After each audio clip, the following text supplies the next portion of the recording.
Mesdames et messieurs, chers abonnés de Rota TV, bonjour, bonsoir et bienvenue dans ce flash d'information. Voici les titres.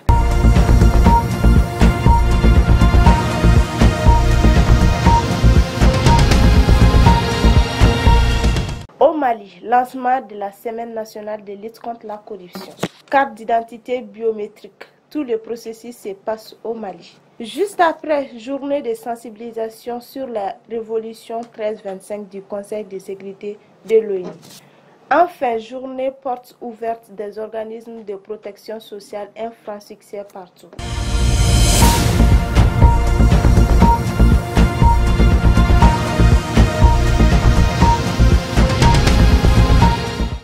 Mesdames et messieurs, bonjour. Comme annoncé dans les titres, dans le cadre de la lutte contre la corruption au Mali, l'Office central de lutte contre l'enrichissement illicite a lancé le mardi 13 décembre 2022 la Semaine nationale de lutte contre la corruption édition 2022. Cette année, le thème par les Nations Unies est de construire un monde uni contre la corruption. La cérémonie était présidée par le ministre de la Refondation de l'État, chargé des relations avec les institutions, Ibrahim Ikassa Maïga.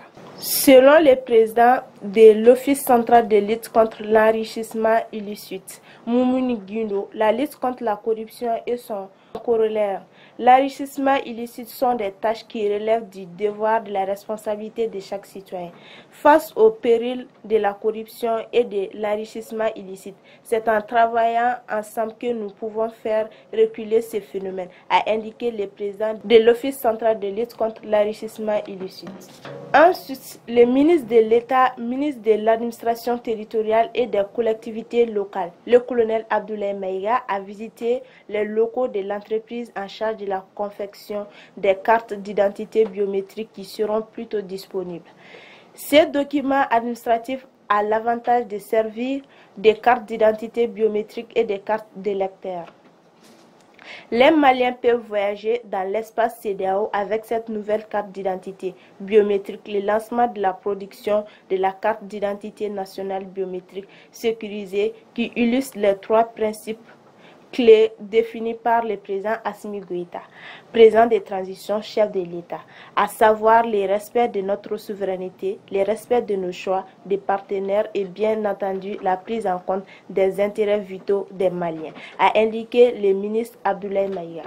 À présent, dans le cadre de la commémoration du 22e anniversaire de la Révolution 1325 du Conseil de sécurité de l'ONU, le ministre de la promotion de la femme, de l'enfant et de la famille, en partenariat avec la MINUSMA, a invité les organisations de la société civile, les médias, les blogueurs et artistes aux journées de sensibilisation sur la dite révolution. C'était au musée de la femme de Bamako, Moussokunda, sous le thème « Construire la paix et la cohésion sociale avec les femmes ».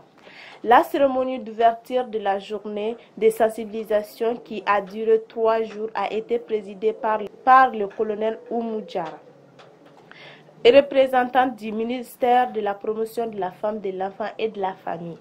Il faut reconnaître que notre pays a souscrit à des engagements internationaux et régionaux en matière de droits humains en général et de droits des femmes en particulier, notamment la Révolution 1325 face à la situation de conflit dans un pays.